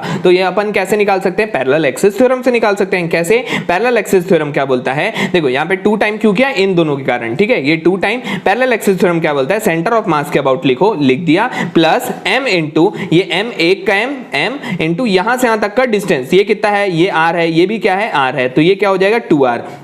तो ये m इंटू 2r का स्क्वायर, तो ये क्या हो जाएगा? 4mr²। इसको आप सॉल्व करोगे तो आपका आंसर आपके सामने है। ठीक है, अगला क्वेश्चन देखते हैं। इस बार रिंग ना देके स्फीयर दिया है, तो अपन फिर से वही अप्रोच लगाएंगे। देखो स्फीयर का मैं आपको वहां पे नहीं बताया था, स्फीयर का सेंटर के अबाउट होता है 2/5mr², ये याद रखना। ठीक है, सेंटर ऑफ मास के अबाउट होता है 2/5mr²। तो देखो यहाँ पे दो ठो स्फीयर ऐसे हैं जिनका एग्जैक्टली सेंटर से पास हो रहा है, तो 2 इंटू 2/5mr² प्लस, अब ये दो के कारण क्या होगा अपने को? यहाँ पे ये ऐसा लाइन खींच लो, सेंटर के अबाउट अपने को पता होगा क्या होगा? सेंटर के अबाउट अपने को पता होगा 2/5mr² प्लस m इंटू ये डिस्टेंस कितना होगा? रेडियस होगा, m इंटू r²। ये दोनों के कारण भी हो गया। ठीक है, इसके कारण हो गया, इसके कारण हो गया, इसके कारण भी हो गया, इसके कारण भी हो गया, इतने में। ठीक है, प्लस अब ये वाला हम लोग का बचा है और ये वाला बचा है, तो 2 टाइम्स ऑफ सेंटर के अबाउट अपने को पता है, और यहां से यहां तक का डिस्टेंस क्या है? 2r है। तो हम लोग क्या किए? 2/5mr² plus m into 2r का होल स्क्वायर। इसको सॉल्व किए, अपना आंसर अपने सामने। बहुत बढ़िया, आगे बढ़ते हैं हम लोग। अगला क्वेश्चन देखते हैं। ये स्क्वायर है जिसका साइड आपको देखे रखा है a, स्मॉल ए, ये आपको एक स्फीयर है जिनका रेडियस आपको दे के रखा है स्मॉल बी। आपको यहाँ पे मोमेंट ऑफ इनर्शिया निकालना है इस वाली एक्सिस के अबाउट। ठीक है, कैसे करेंगे? तो देखो फिर से ये दोनों के कारण तो सेंटर से पास हो रहा है, तो 2/5 mb²। ठीक है, ये 2 टाइम्स कर दिया क्योंकि इन दोनों का हो गया। ठीक है, अब इन दोनों के कारण कैसे करेंगे?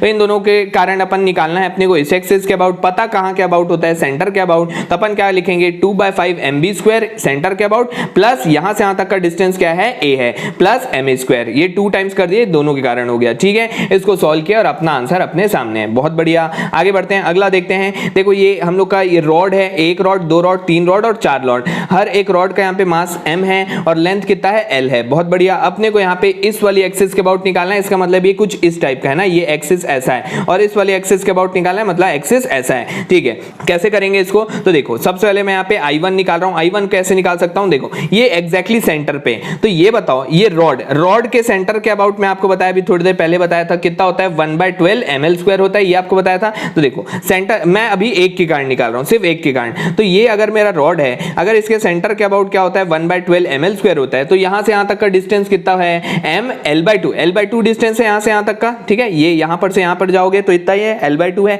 तो m l/2 का होल स्क्वायर। ये एक रॉड के कारण आया। ठीक है, आप कहीं पर से भी निकाल के देख लो, चाहे ये वाली रॉड के कारण आप निकाल के देखते तो सेंटर के अबाउट होता है 1/12 ml² और यहां से यहां तक का डिस्टेंस है l/2, तो m l/2 का whole square. Parallel axis theorem लगाए, उसको 4 टाइम्स कर दिए तो क्या हो गया? चारों के कारण निकल गया। आपको आइडिया समझ में आ गया होगा। तो ये I1 आ गया। अब I2 कैसे निकाल सकते हैं? तो भैया बहुत इजी, अपन यहां पर से क्या करेंगे? अगर मेरे को I1 के अबाउट का पता है तो फिर से मैं क्या करूंगा? मैं यहां पर से I1 के अबाउट अगर मेरे को पता है तो मैं यहां पर से लिख सकता हूं I2 is equal to parallel axis theorem क्या बोलता है? अगर आपको किसी एक्सिस के अबाउट पता है प्लस आप क्या कर दो? m इंटू ये वाला परपेंडिकुलर डिस्टेंस। तो ये वाला डिस्टेंस बस अपने को निकालना होगा। कैसे निकाल सकते हैं भैया? बहुत इजी है। ये डिस्टेंस कितना है? l/2 है, क्योंकि ये पूरा l है तो आधा l/2 है। ठीक है, ये भी क्या है? ये पूरा l है तो ये भी क्या है? l/2। पाइथागोरस थ्योरम लगाएंगे तो ये आ जाएगा, कितना आ जाएगा? देखो l/√2 आ जाएगा। ठीक है, आप कर लेना। उसके बाद फिर अपन क्या करेंगे? I1 प्लस 4 टाइम्स, क्यों किया? क्योंकि भैया यहाँ पे 4 रॉड है, 4 टाइम्स ऑफ m इंटू ये कितना है यहाँ पर से यहाँ तक का डिस्टेंस? l/√2, इसको इसका होल स्क्वायर। इसको सॉल्व किए, अपना आंसर अपने सामने। आप समझ गए होंगे। आगे बढ़ते हैं हम लोग, अगला क्वेश्चन देखते हैं। बहुत ही शानदार क्वेश्चन है, ये इंटीग्रेशन यहाँ पे यूज करना पड़ रहा है। अभी तक के हम लोग नॉर्मल क्वेश्चन किए, तो देखो यहाँ पे कुछ इस टाइप से दिया है। ये एंगल आपको अल्फा दे के रखा है, इस एक्सिस के अबाउट निकालना है। ये आपको दिख रहा होगा, इस एक्सिस के अबाउट निकालना है। मास इसका दे के रखा है m, ये पूरी रॉड का मास m दिया है और लेंथ l दिया है। ठीक है, तो देखो सबसे पहले इसमें कैसे करेंगे? Mass per unit length of the rod कितना हो जाएगा? m/l हो जाएगा। तो अगर एक यूनिट लेंथ का मास मेरा m/l है, तो अगर मैं यूनिट dx का अगर मास निकालना चाहूं, क्योंकि यहाँ पे इंटीग्रेशन करना पड़ रहा है, क्योंकि ये वेरी कर रहा है, तो यहाँ पे एक x डिस्टेंस पे एक dx एलिमेंट ले लिया मैं। ठीक है, तो dx का मास कितना हो जाएगा? यूनिट का मास है भैया m/l, तो dx का मास कितना होगा? इतना होगा। तो एक छोटे एलिमेंट का यहाँ पे मास निकाल लिया। ठीक है, और उसका छोटा मोमेंट ऑफ इनर्शिया, इतना मोमेंट ऑफ इनर्शिया निकाल रहा हूं, तो क्या होगा? छोटा मास इंटू r²। ठीक है, बहुत बढ़िया।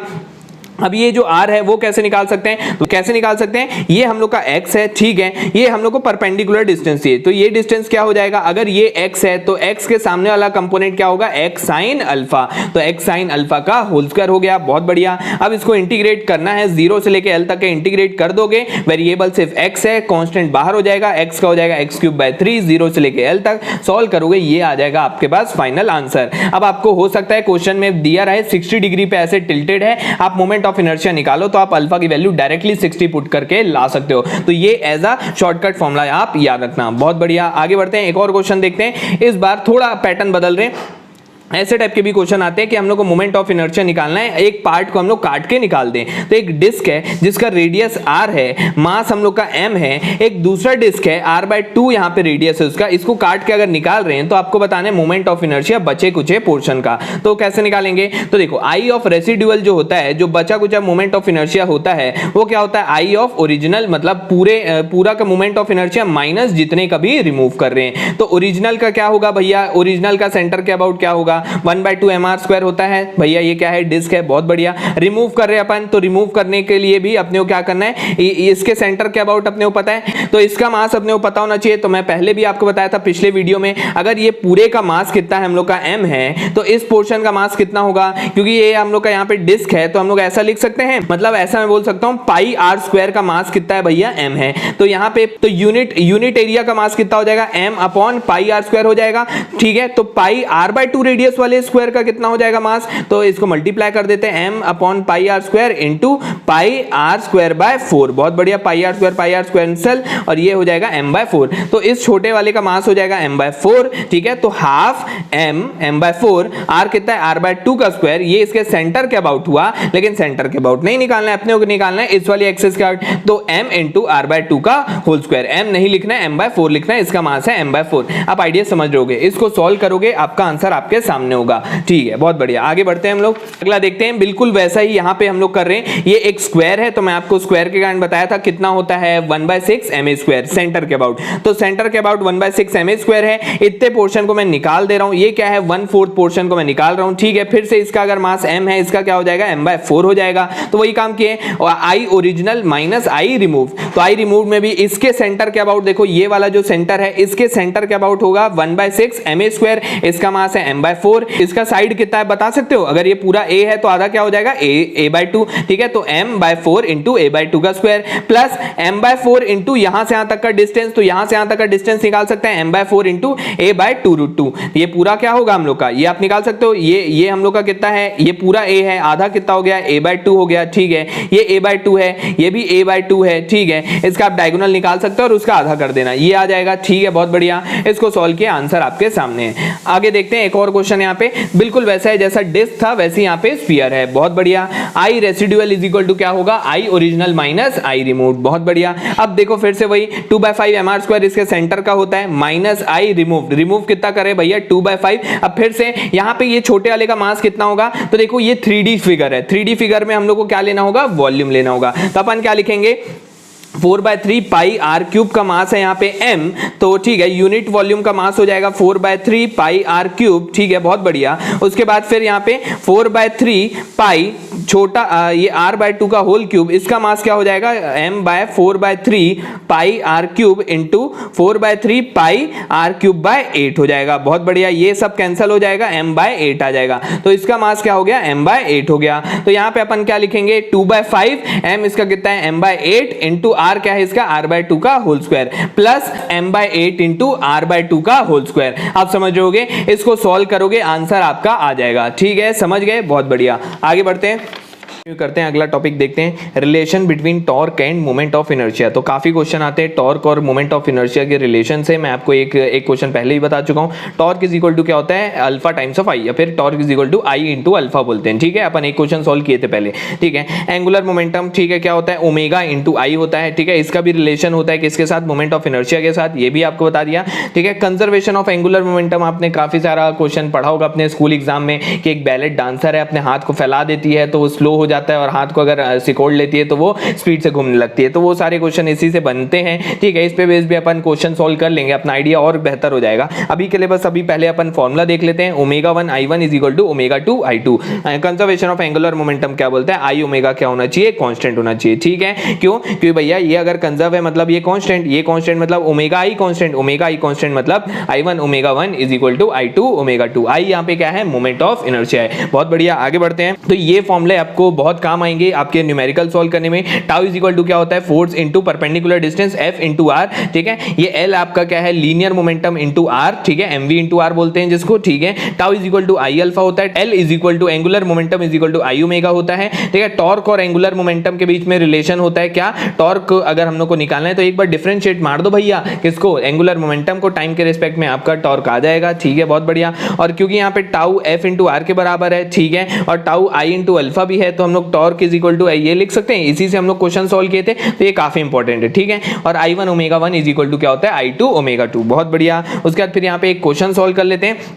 एक automobile move on a road with a speed of इतना, आपको स्पीड देके रखा है, ठीक है। बहुत बढ़िया, ये कौन सा स्पीड है, लीनियर वेलोसिटी है, लीनियर वेलोसिटी, ठीक है। और ये रेडियस आपको देके रखा है, ठीक है, ये आपको रेडियस दिया है 0.35 metre. What is the average torque, आपको यहाँ पे टॉर्क निकालना है, transmitted by its brake to its wheel if the vehicle is brought to rest in 15 second, ठीक है। द मोमेंट ऑफ इनर्शिया आपको व्हील का देके रखा है इतना, ठीक है। तो देखो ये लीनियर वेलोसिटी, ये अपने को 54 किलोमीटर पर आवर दिया था, इसको मीटर पर सेकंड में कन्वर्ट करने के लिए 5 5/18 से मल्टीप्लाई किए is equal to omega naught into R हो गया। यहाँ पर से ओमेगा नॉट निकाले, ठीक है। उसके बाद फिर ओमेगा, क्योंकि हम लोग को इसको रेस्ट पे लाना है लास्ट में, तो फाइनल एंगुलर वेलोसिटी कितनी हो जाएगी, 0 हो जाएगी, is equal to omega naught plus, यहाँ पे माइनस क्यों लिया, क्योंकि भैया मेरे को रेजिस्टिव फोर्स लगे है, उसको मेरे को रोकने के लिए जो रिटार्डेशन लगे, एंगुलर एक्सेलरेशन क्या होगा, कम कम होते जाएगा लगातार, तो इसलिए इसको क्या लिए हैं, माइनस लिए हैं। यहाँ पर से सॉल्व किया, अल्फा का वैल्यू निकाले, के बाद torque is equal to I into alpha कर दिया, आई आपको दिया था, अल्फा आप निकाल लिए हो, काम आपका हो गया, ठीक है। आपको समझ में आए, बिल्कुल इसी पैटर्न पे क्वेश्चन आते हैं। कुछ और क्वेश्चन यहाँ पे डिस्कस करते हैं जिससे हमारा आइडिया और थोड़ा बेहतर हो। एक grindstone has a moment of inertia आपको देख रखा है 6, ठीक है, ये देख रखा है। एक कांस्टेंट टॉर्क लग रहा है, a constant torque is applied and the grindstone is found to have a speed of इतना आरपीएम। ये आरपीएम दिया है, इसका मतलब क्या दिया है, न्यू दिया है, फ्रीक्वेंसी दिया है 150 आरपीएम, इसको आरपीएस में कन्वर्ट किया, डिवाइड बाय 60, ये आरपीएस में आ गया, ठीक है। ओमेगा निकाल लेंगे तुरंत, 2 पाई न्यू होता है, 2 पाई इंटू ये निकाल लिया अपन ओमेगा, बहुत बढ़िया। Omega is equal to omega naught plus alpha into T होता है, और रेस्ट से चालू कर रहे हैं इसलिए ओमेगा नॉट क्या हो गया, 0 हो गया। यहां पर से सॉल्व किया तो अल्फा आया, टाउ इज इक्वल टू फिर से क्या लगा दिया, आई अल्फा लगा दिया, आपका आंसर आपके सामने। आप समझ गए होंगे किस पैटर्न के क्वेश्चन आते हैं, ठीक है। एक और क्वेश्चन यहाँ पे देख लेते हैं। अब फ्लाई व्हील ऑफ मास यहाँ पे आपको दे के रखा है 25 kg, हैज अ रेडियस इतना आपको दे के रखा है, इट इज मेकिंग इतना आरपीएम, फिर से आपको यहाँ पे न्यू दे के रखा है। सबसे पहले ओमेगा निकाल लेना तुरंत, तो ओमेगा निकाल लिया अपन, ठीक है। इसको आरपीएस में निकालना, पहले इसको आरपीएस में किए ये न्यू को, उसके बाद फिर ओमेगा निकाले, ये आपके सामने है, ठीक है। उसके बाद फिर what is the necessary force to bring it to rest. एक फ्लाई व्हील है, घूम रहा है, ठीक है, ये घूम रहा है, इसमें लगातार टॉर्क लग रहा है, तो इस तरीके से लगातार यहाँ पे टॉर्क तो लगी रहा है और साथ ही साथ ये फोर्स लग रहा है, ठीक है। और ये हम लोग का आर है, टॉर्क को इस तरीके से घुमा रहा है, तो यहाँ पे ये पूछा है कि मैं कितना यहाँ पे फोर्स लगा दूं कि ये रेस्ट पे आ जाए, ठीक है। तो मैं उसको कैसे निकाल रहा हूं, देखो F इंटू आर, ये टॉर्क है मेरा, F into R is equal to I into alpha. देखो यहाँ पे ये आरपीएम दिया है, न्यू दिया है, तो अपन सीधा ओमेगा निकाल लिए, रेस्ट पे लाना है, इसका मतलब ये 0 हो गया, ये ओमेगा नॉट, और ये क्योंकि रिटार्ड करवाना है अपने को रेस्ट पे लाने के लिए, अल्फा निकाले, F into are should be equal to I into alpha. I आपको यहाँ पे दिया नहीं है, तो आई अपन क्या लेंगे, half M R square, half M R का square into I into alpha होता है। अल्फा क्या आ गया अपना, ये आया, ठीक है। F into R is equal to I into alpha, F यहाँ पर से निकालिए जो कि आया पाई न्यूटन, ठीक है। आप समझ गए कैसे हम लोग इसको सॉल्व कर रहे हैं। F into R is equal to I alpha, और ये वाला फॉर्मूला काफी बार हम लोग यूज कर रहे हैं। टॉर्क इज इक्वल टू होता है आई अल्फा, टॉर्क को अपन F इंटू आर भी लिख सकते हैं, बहुत बढ़िया। और कुछ क्वेश्चन देखते हैं, कुछ और क्वेश्चन डिस्कस कर लेते हैं। यहाँ पे लिखा है a body whose moment of inertia इतना दिया हुआ है, आई दिया है, ठीक है, उसको रेस्ट पे ला रहे हैं, ठीक है, बहुत बढ़िया। इसको रोटेट कर रहे हैं 20 सेकंड के लिए with a moment of force of, मतलब ये टॉर्क आपको दे के रखा है, मोमेंट ऑफ फोर्स भी बोलते हैं टॉर्क को, ठीक है। फाइंड द एंगुलर डिस्प्लेसमेंट निकालना और also calculate the work done, ठीक है, बहुत बढ़िया। टाउ इज इक्वल टू होता है आई अल्फा, टाउ दे के रखा है, आई दे के रखा है, अल्फा निकाल लिए यहाँ से, ठीक है। उसके बाद फिर यहाँ पे अपने को कितना वो रोटेट किया वो निकालना है, ठीक है, मतलब एंगुलर डिस्प्लेसमेंट निकालना है, इसका मतलब वही omega T plus half alpha T square, ठीक है। ओमेगा यहाँ पे क्या है, 0 है, रेस्ट से चालू किया था, लिखा हुआ है क्वेश्चन में, बहुत बढ़िया, सॉल्व किए, आंसर आ गया। वर्क कैसे निकाल सकते हैं, तो वर्क होता है फोर्स इनटू डिस्प्लेसमेंट, तो यहाँ पे वैल्यूज को पुट करना और आंसर ला देना, आपको आइडिया समझ में आ गया होगा। फिर अगला क्वेश्चन देखते हैं। The angular momentum of a body आपको देके रखा है, एंगुलर मोमेंटम ये आपको देके रखा है, ठीक है, बहुत बढ़िया। और उसके बाद फिर यहाँ पे रेट ऑफ रिवॉल्यूशन 10 साइकिल पर सेकंड, 10 साइकिल पर सेकंड का मतलब 10 हर्ट्ज देके रखा है, मतलब आपको क्या देके रखा है, न्यू देके रखा है। न्यू दिया है तो ओमेगा निकाल लेंगे, ओमेगा आ गया, ओमेगा को यहाँ पे पुट कर देंगे तो आई आ जाएगा, बहुत बढ़िया, आई ही आपसे पूछा था, ठीक है, समझ गए। आगे बढ़ते हैं हम लोग, अगला क्वेश्चन देखते हैं। A 40 kg flywheel in the form of a uniform circular disc of 1 metre radius is making 120 revolution per minute, calculate the angular momentum. Angular momentum आपको निकालना है, तो फिर से वही एंगुलर मोमेंटम क्या होता है, L is equal to I omega, ठीक है। ओमेगा इज इक्वल टू क्या होता है, 2 पाई न्यू होता है, न्यू आपको दे के रखा है 120 आरपीएम, इसको आरपीएस में कन्वर्ट कर लोगे, ये ओमेगा आ गया, L is equal to I into omega. Flywheel है, आई क्या लोगे, हाफ एम आर स्क्वायर लोगे, ओमेगा आप निकाल चुके हो, पुट करना है, आंसर लाना है, आप आइडिया समझ गए होगे। अगला देखते हैं, यहाँ पे आपको इस वाले क्वेश्चन में एंगुलर इंपल्स के बारे में बात करेगा, तो आपको पहले ही बता दूं एंगुलर इंपल्स क्या होता है, चेंज इन एंगुलर मोमेंटम, ठीक है। एंगुलर इंपल्स क्या होता है, change in angular momentum, I omega minus I omega naught. मैं आपको डायरेक्टली यहाँ पे बता रहा हूँ, देखो ये आप क्वेश्चन एक बार रीड कर लेना, 3 यहाँ पे ये दे के रखा है, ठीक है। उसके बाद 1/2 इंटू आई क्या है इसका, फिर से क्योंकि ये सिलेंडर दिया है, सिलेंडर का भी क्या होता है, सिलेंडर को भी अपन रिंग मान सकते हैं ना, एक हॉलो सिलेंडर भी क्या होगा, एक रिंग होगा, तो half M into R square, ठीक है, ये काम कर दिया, half M into R square, ये आर यहाँ पे सेंटीमीटर में दिया है, इसको मीटर में कर लिया, half M into R square into omega, और रेस्ट से चालू किया था तो ये हो गया हम लोग का 0, ठीक है। यहाँ पर से ओमेगा निकाले, ओमेगा के बाद omega is equal to omega naught plus alpha into T, बहुत बढ़िया, पुट करना है बस यहाँ पे और आंसर आ जाए। अल्फा यहाँ पर से निकाले, उसके बाद फिर अपने को यहाँ पे क्या बोला था 30 सेकंड में अपने को ये बताना है कि कितना एंगुलर स्पीड होगा उसका। तो यहाँ पे फिर से इनिशियली रेस से चालू किया तो omega is equal to 0 plus alpha into T, इसको सॉल्व किया, अपना आंसर आ गया। ठीक है, एक क्वेश्चन मैं आपके लिए छोड़ता हूँ, ये मैं यहाँ पे क्वेश्चन लिखा हूँ, ये आप खुद से करके देखना। ठीक है, और मेरे को कमेंट सेक्शन में जरूर इसका आंसर कमेंट करके बताना, इसका क्या आएगा, आपसे जरूर बन जाएगा। ठीक है, थोड़ा एक दो टॉपिक और बचा है, उसको भी जल्दी से कवर कर लेते हैं, अपना रोटेशन मोशन तैयार हो जाएगा। ठीक है, पढ़ते हैं कुछ और क्वेश्चन यहाँ पे डिस्कस कर लेते हैं। देखिए यहाँ पे लिखा है if the earth were suddenly contract to 1/2 of its present radius by what duration would the day be decrease. ठीक है, तो यहाँ पे बोल रहा है कि अगर अर्थ का यहाँ पे रेडियस हम लोग श्रिंक करा के half of the present radius कर दें तो एक दिन का लेंथ कितना होगा, मतलब एक दिन कितने घंटे का होगा, ये आपसे पूछ रहा है। ठीक है, बहुत बढ़िया। तो अपन क्या करेंगे, यहाँ पे कंजर्वेशन ऑफ एंगुलर मोमेंटम लगा देंगे। क्या होता है I1 omega 1 is equal to I2 omega 2। बहुत बढ़िया। अगर मैं अर्थ को मानूं कि एक स्फीयर है तो स्फीयर का मोमेंट ऑफ इनर्शिया क्या होता है भैया, 2/5 mr² होता है। ठीक है, ये भी पता है अपने को 2/5 mr² है इनटू ओमेगा। ओमेगा क्या होता है भाई, 2π फ्रीक्वेंसी, 2π न्यू होता है, इसको मैं 2π/t भी लिख सकता हूं। ठीक है, 2π/t अभी अर्थ का कितना है 24 घंटा है, तो यहाँ पे 24 डाले। ठीक है, इज इक्वल टू 2/5 m, इस बार r को क्या डालेंगे, r/2 का होल स्क्वायर। बहुत बढ़िया, इनटू 2π/t, जो भी हम लोग को यहाँ पे निकालना है, इधर उधर करेंगे, सॉल्व करेंगे तो आ जाएगा 6 आवर्स। तो यहाँ पे पूछ रहा है bye what duration would the day be decrease. ठीक है, तो क्या हो जाएगा, 24 घंटा होता था, -6 घंटा माइनस कर देंगे तो इतने से अब डिक्रीमेंट हो गया।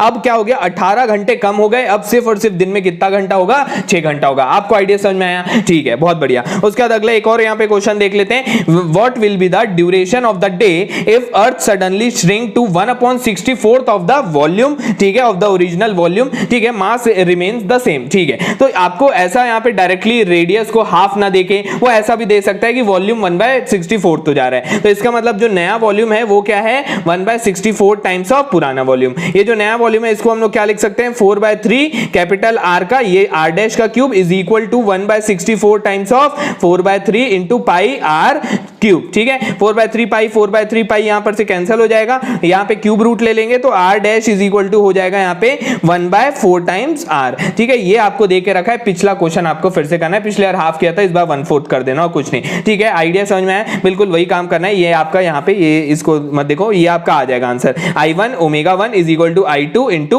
ओमेगा 2, आपको यहाँ पे T निकालना है फिर से। ठीक है, ये आप कर लोगे, बहुत बढ़िया। आगे बढ़ते हैं हम लोग, एक क्वेश्चन और यहाँ पे देख लेते हैं। The maximum and minimum distance of a comet from the sun R, इतना दिया है। ठीक है, इतना हम लोग का डिस्टेंस है, ये R1 दिया है, ये R2 दिया है। If its velocity nearest to the sun is इतना, ठीक है, ये अपने को वेलोसिटी दिया है, v1 दिया है। What is the velocity in the farthest point. ठीक है, I1 omega 1 equal to I2 omega 2 होता है। I1 की जगह mr² into omega 1 is equal to mr2² omega 2। ठीक है, ये आ गया। ठीक है, बहुत बढ़िया, m क्या हो जाएगा, कैंसिल हो जाएगा। अब अपने को एंगुलर वेलोसिटी दिया नहीं है, लीनियर वेलोसिटी दिया है, तो एंगुलर वेलोसिटी को अपन v/r लिख सकते हैं। बहुत बढ़िया, v1/r1, और वैसे यहाँ पे v2/r2, ये लिखे, ये r1 ये कैंसिल, ये कैंसिल, ये कैंसिल। ठीक है, ये एक नया शॉर्टकट फॉर्मूला है जो कि आपको याद रखना है, काफी मदद करता है ये। ठीक है, तो आपको कुछ नहीं, v1 दिया है, r1 दिया है, यहाँ पे आपको r2 दिया है, v2 निकालना है, तो यहाँ पर से आप सॉल्व करोगे तो आपका r2 आ जाएगा। समझ में आया? बहुत बढ़िया। अगला कंसेप्ट देखते हैं, एक बहुत ही शानदार कंसेप्ट और लास्ट कंसेप्ट हमारा बच गया है, linear acceleration of a solid cylinder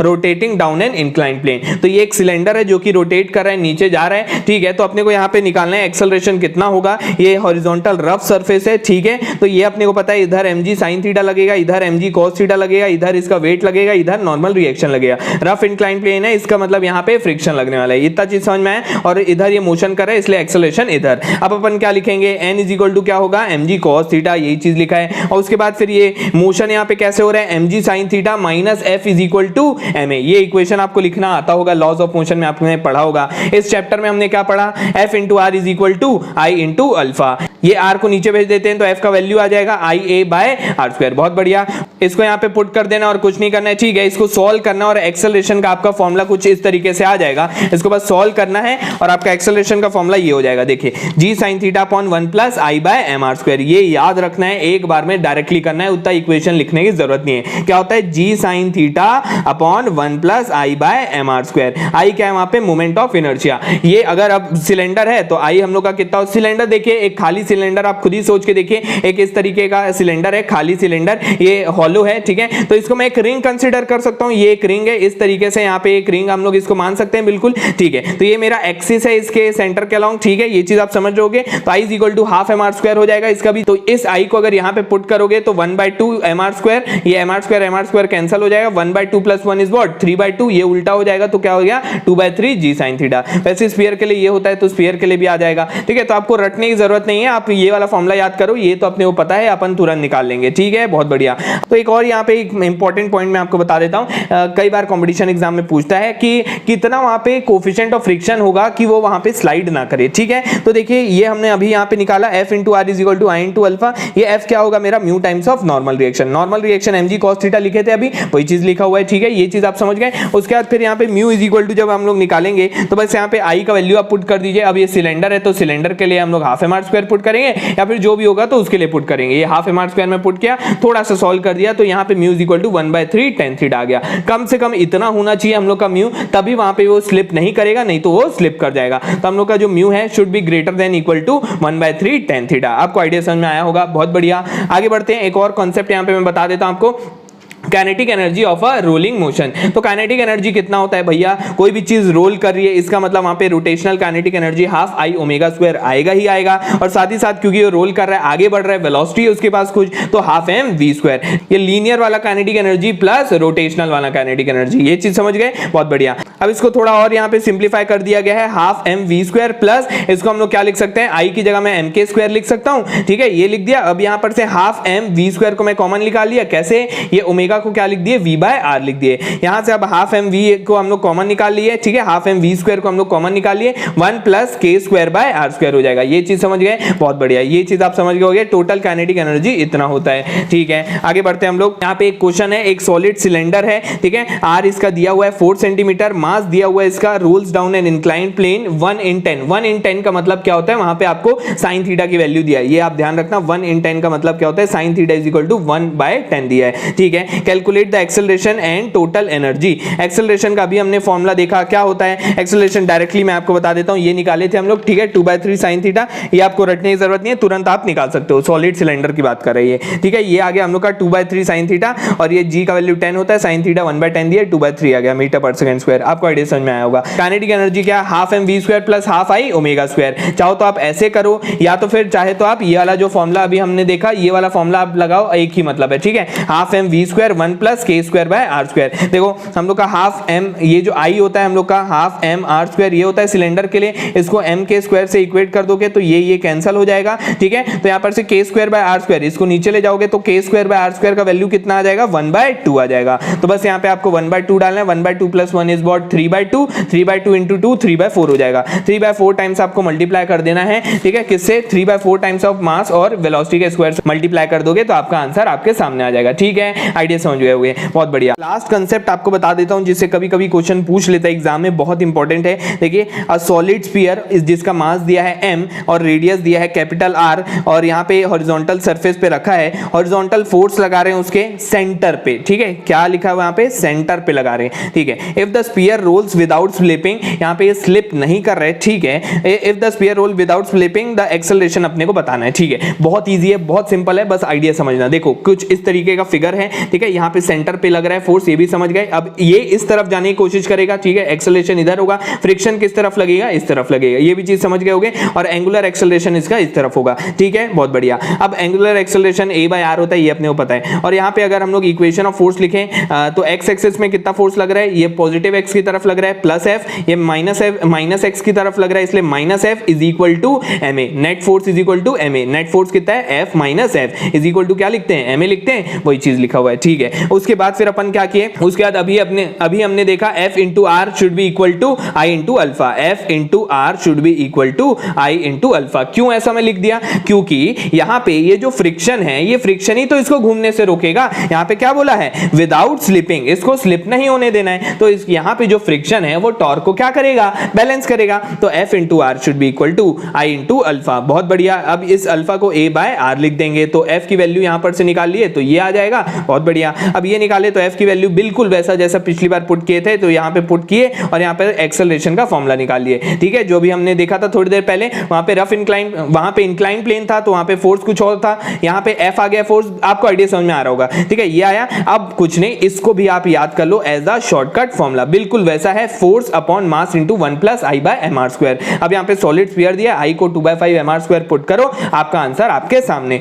एक और क्वेश्चन यहाँ पे देख लेते हैं। इन द एग्जांपल नंबर 37, पिछले क्वेश्चन की बात कर रहे हैं, frictional force between the sphere and surfaces. यहाँ पे फ्रिक्शन फोर्स निकालना है, तो कुछ नहीं, फ्रिक्शन फोर्स अपने को पता है। यहाँ पे सबसे पहले हम लोग ए निकाल लिए हैं, ए निकाल लिए तो बस अपने को क्या करना है, ये ए को यहाँ पे पुट कर दो, ये आ जाएगा आपका आंसर। ठीक है, तो आप इसको करके देख लेना क्या आ जाएगा आंसर। ठीक है, यहाँ पे आंसर आने का 2F/7। ठीक है, 2F/7 ए ऑप्शन आ जाएगा, आप समझ गए होंगे। एक और क्वेश्चन हम लोग यहाँ पे देख लेते हैं, बिल्कुल ऐसा है, बस थोड़ा सा अप्रोच अलग है। यहाँ पे एक सॉलिड स्फीयर है जिसका मास यहाँ पे m है, बिल्कुल वही है इस बार, लेकिन बस फर्क क्या है, इस बार सेंटर पे ना लग के यहाँ पे टेंजेंशियल फोर्स लग रहा है, टेंजेंशियल फोर्स लग रहा है, और साथ ही साथ बोला है कि स्फीयर क्या होना चाहिए, स्लिप नहीं होना चाहिए। भैया टेंजेंशियल फोर्स लग रहा है, इधर से फोर्स लग रहा है, आप खुद ही सोचो, इधर से इसको ऐसा भी मारोगे तो ये स्लिप करने लगे, स्लिप करके ऐसा घूमेगा, तो इसको मेरे को घूमने से रोकना है। तो इस बार जो फ्रिक्शन है ना, इस बार फ्रिक्शन हम लोग का पीछे साइड नहीं लगने वाला, इस बार फ्रिक्शन किस साइड लगने वाला है हम लोग का, इस बार फ्रिक्शन इस तरफ लगेगा। आपको आइडिया समझ में आ रहा है क्या बोल रहा हूं मैं?